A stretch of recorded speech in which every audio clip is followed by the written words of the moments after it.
Halo, perkenalkan nama saya Nadia Rifka Safira, peserta latihan dasar gelombang 1 Angkatan 1, kelompok 1 CPNS Mahkamah Agung yang bekerja sama dengan Balai Diklat Keagamaan Makassar. Pada video kali ini, saya akan membahas terkait materi agenda 2, yaitu core value adaptif dan kolaboratif. Yang pertama, kita akan membahas terkait core value adaptif. Pengertian adaptif. Adaptif adalah kemampuan atau kecenderungan untuk menyesuaikan diri dengan keadaan atau situasi yang berbeda. Adaptif juga dapat diartikan sebagai kematangan diri dan sosial seseorang dalam melakukan kegiatan sehari-hari. 3. Kode etik adaptif. Yang pertama, cepat menyesuaikan diri menghadapi perubahan. Kedua, terus berinovasi dan mengembangkan kreativitas. Dan yang ketiga, bertindak proaktif. Terdapat alasan mengapa nilai-nilai adaptif perlu diaktualisasikan dalam pelaksanaan tugas-tugas jabatan di sektor publik, seperti diantaranya adalah perubahan lingkungan strategis, kompetisi yang terjadi antar instansi pemerintah, perubahan iklim, perkembangan teknologi, dan tantangan praktek administrasi publik. Terdapat ciri-ciri penerapan budaya adaptif dalam lembaga pemerintahan, antara lain sebagai berikut. 1. Dapat mengantisipasi dan beradaptasi dengan perubahan lingkungan. 2. Mendorong jiwa kewirausahaan. 3. Memanfaatkan peluang-peluang yang berubah-ubah. 4. Memperhatikan kepentingan-kepentingan yang diperlukan antara instansi mitra, masyarakat, dan sebagainya. Dan yang kelima terkait dengan kinerja instansi. Selanjutnya adalah core value kolaboratif. Pengertian kolaboratif.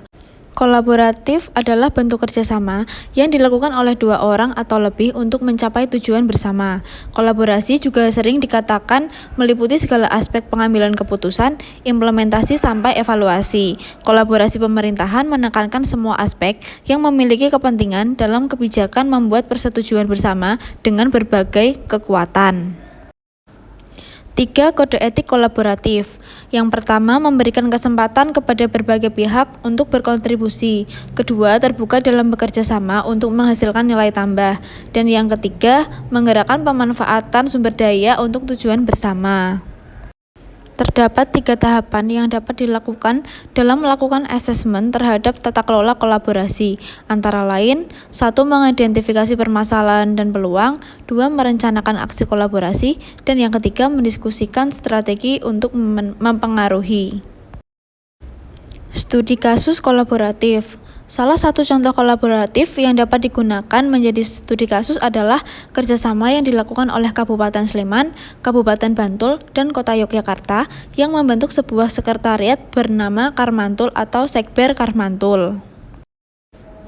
Karmantul adalah lembaga bersama pemerintah Kota Yogyakarta, Kabupaten Sleman, dan Kabupaten Bantul dalam bidang pembangunan beberapa sektor sarana dan prasarana yang meliputi persampahan, penanganan limbah air, ketersediaan air bersih, jalan, transportasi, dan drainase. Karmantul menjadi lembaga yang menjembatani terwujudnya kerjasama yang setara, adil, partisipatif, transparan, dan demokratis untuk mewujudkan perkotaan yang nyaman, indah, dan sehat yang didukung oleh sarana-prasarana dan pelayanan yang memadai, kesadaran dan peran serta masyarakat yang tinggi. Cakupan kerjasama Karmantul. Yang pertama, persampahan. Kerjasama dalam pengelolaan operasi dan pemeliharaan prasarana-prasarana TPA dengan tujuan agar pemanfaatan, pengelolaan, dan pengembangan TPA dapat dilakukan secara efektif dan efisien serta memenuhi standar teknis lingkungan. Kedua, air limbah. Kerjasama pengelolaan dan pengembangan sarana dan prasarana air limbah domestik terpusat secara efektif dan efisien serta memenuhi standar pelayanan yang berlaku. Ketiga, jalan. Kerjasama pengelolaan prasarana dan sarana jalan di wilayah perbatasan Kabupaten Bantul, Kabupaten Sleman, dan Kota Yogyakarta. Tujuannya adalah untuk mewujudkan kondisi prasarana dan sarana jalan yang baik di wilayah perbatasan. Keempat, drainase. Sinkronisasi pengelolaan prasarana dan sarana drainase untuk mencegah terjadinya banjir dan menghilangkan genangan air akibat curah hujan yang tinggi di wilayah perkotaan Yogyakarta. Kelima, transportasi. Kerjasama dalam pengelolaan prasarana dan sarana transportasi dengan tujuan terciptanya sinkronisasi program kegiatan pengelolaan prasarana dan sarana transportasi di wilayah perkotaan Yogyakarta. Dan yang keenam adalah air bersih, kerjasama agar terpenuhinya kebutuhan air baku atau air bersih di wilayah perkotaan Yogyakarta. Demikian 2 materi core value yang dapat saya sampaikan. Terima kasih.